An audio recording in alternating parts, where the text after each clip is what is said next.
This is the Infinite Receiving podcast, helping conscious leaders like you tap into a wealth of abundance across all areas of your life and business. My name is Susie Ashworth. I am a single mom of 3 and author of the Sunday Times best-selling book, Infinite Receiving. Crack the code to conscious wealth creation and finally manifest your dream life. On this show, I'll be sharing with you how you can upgrade your identity and your reality to create the life that you have been dreaming of. Because you are ready to be an infinite receiver.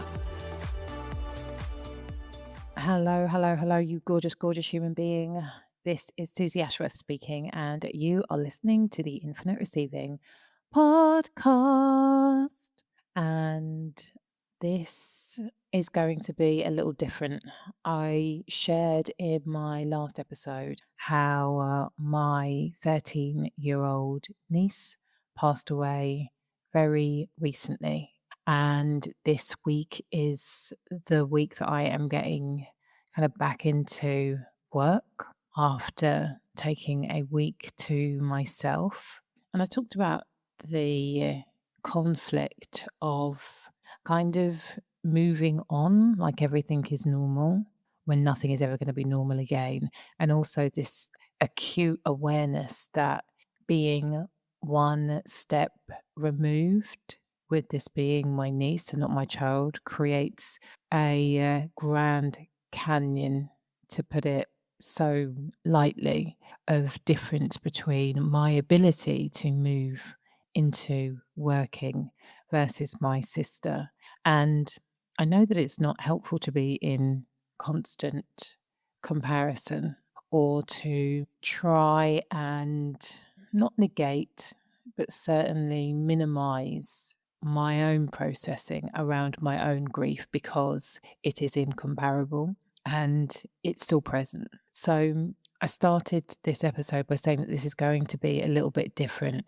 When I separated from my ex-husband, I created a series called The Divorce Diaries, and that content did what it said on the tin. And really, I was able to share with you my experience to a certain extent around what was happening. And I thought that it would be super useful for me, and therefore maybe useful for other people who are either experiencing grief or supporting somebody who is grieving, to just hear a little bit of my own process for me personally, and then also being in the position of support that might be useful for you.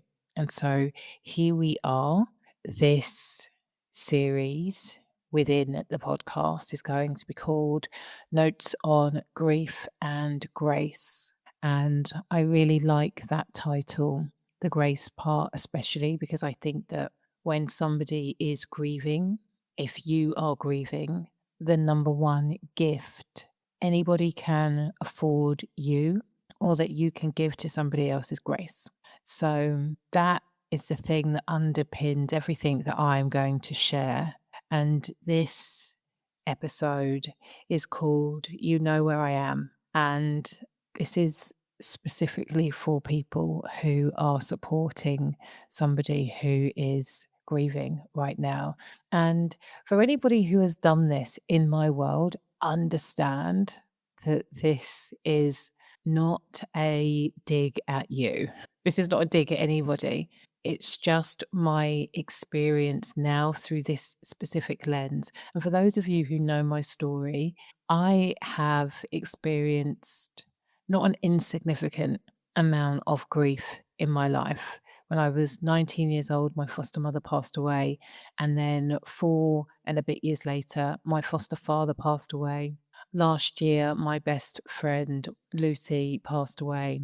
At the beginning of this year, which is very, very different because I felt very removed from the situation. But at the beginning of this year, my biological father passed away.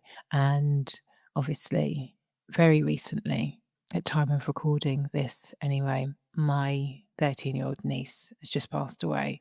So I am not a stranger to grieving.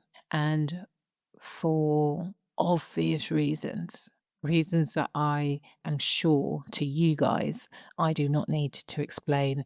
This feels so very different.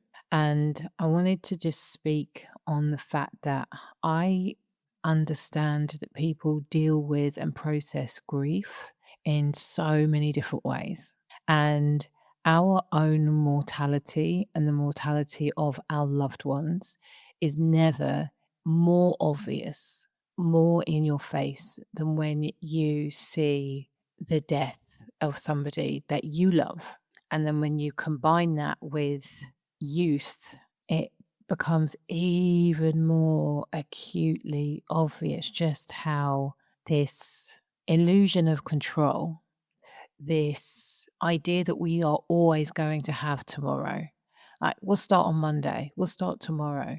The idea that you can live your life in that way, suddenly your entire foundations are completely taken from underneath you, especially in the type of situation that we as a family have just experienced, where it really was so unexpected, so shocking. And again, I say we as a family.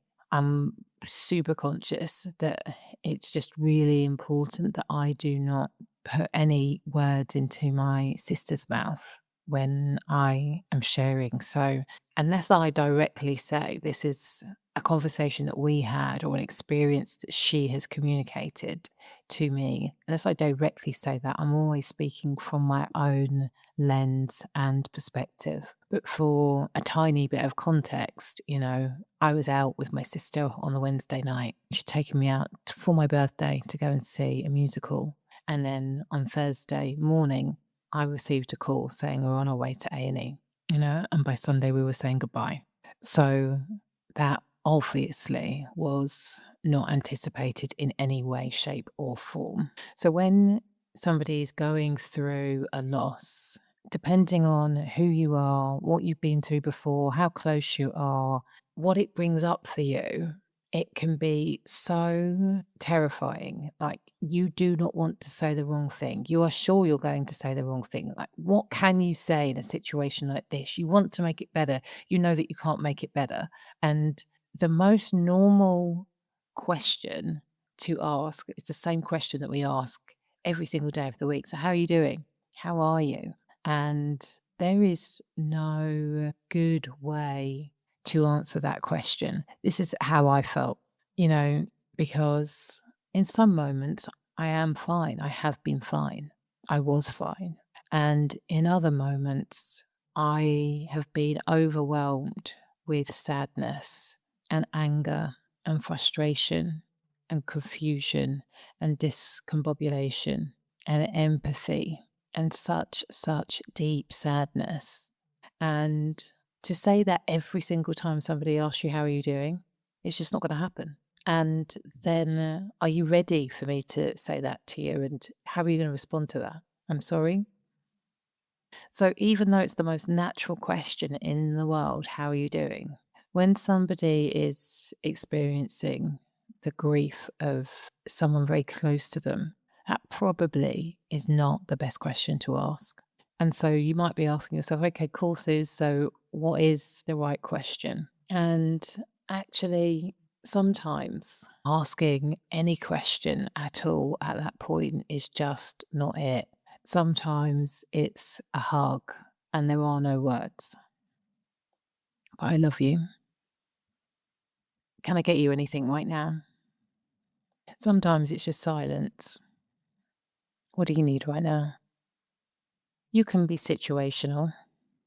What do you have planned for the rest of the day? Or what have you been doing? Sometimes that's appropriate. Other times, being willing to sit in your own discomfort and let the other person lead. And this is going to be so different to every person that you are interacting with. But one of the things that my therapist has said to me, which is wildly difficult as somebody who likes to fix and help and heal, is that sometimes the best support is literally just being there and not trying to fix anything, but just being in the shit with the person. I remember one of the things that I said to my sister when Tahlia was in hospital was just, I really just want to be here for you right now. And I know that I am going to get it wrong and I am not a mind reader. And so I just want to say in advance, I'm sorry for all of the things that I fuck up, but I want you to know that I love you and I'm here for you. That was it. Now, the title of this episode is You Know Where I Am. So one of the things that many people have said to me, and I know so many people have said to my sister, they've sent a text that says something along the lines of, I'm so sorry, I'm here if you need anything, you know where I am, and that is it. And what I want to say to you is that I really understand the sentiment. You do not want to be bombarding somebody with text every single day. You want them to have their own process. You don't want to be making things worse. And what I realise now, quite by accident, is that one of the most comforting things at a time where you feel at your most isolated is knowing that people love you and care for you. And even when you do not have the capacity to respond to anything, even when you don't want to respond because you've got nothing that you feel is positive to say, receiving a text, I love you, I'm thinking about you, I'm here if you need anything, actually is super, super powerful. But the I'm here if you need anything becomes even more powerful when that text is regular. And I'm not saying every single day. I text my sister every single day in the morning, and it's just something like, morning, love you, because I know that the mornings are difficult for her. But there is something wildly, wildly comforting to know that people are thinking of you. And the idea that you might be a pest or an interruption, so you're only going to text once, can be misguided. That's what I want to say. It can be really misguided. The people that I have spoken to, and there have been loads of people who I have not spoken to, have been regularly in contact, but there is something about the people who are consistently saying, I'm here, it's not a problem, I've got you, like, I love you, I'm thinking of you. The people who are the most consistent in that are the people that I personally have spoken to. And I've spoken to very few people, by the way. Just for anybody who's like, hang on a minute, you should not have spoken to me. What I want to invite you into in this episode is, don't say, you know where I am if you need anything. Let the person know where you are through your presence, even if the presence is only a text. Of course, it does not need to be daily, but just remembering that that check-in is absolutely felt will mean you holding a space without you really needing to do a lot that is so deeply felt and appreciated. So I hope that this is helpful. I've got a lot more that I want to share. If you know somebody who is grieving right now or is supporting somebody with grief, please feel free to send this on. And in the meantime, please remember that faith plus action equals miracles. I love you. Thank you for listening to Infinite Receiving with me, Susie Ashworth. I'd love to share with you my Infinite Receiving activation audio. Go to susieashworth.com/activate infinite receiving.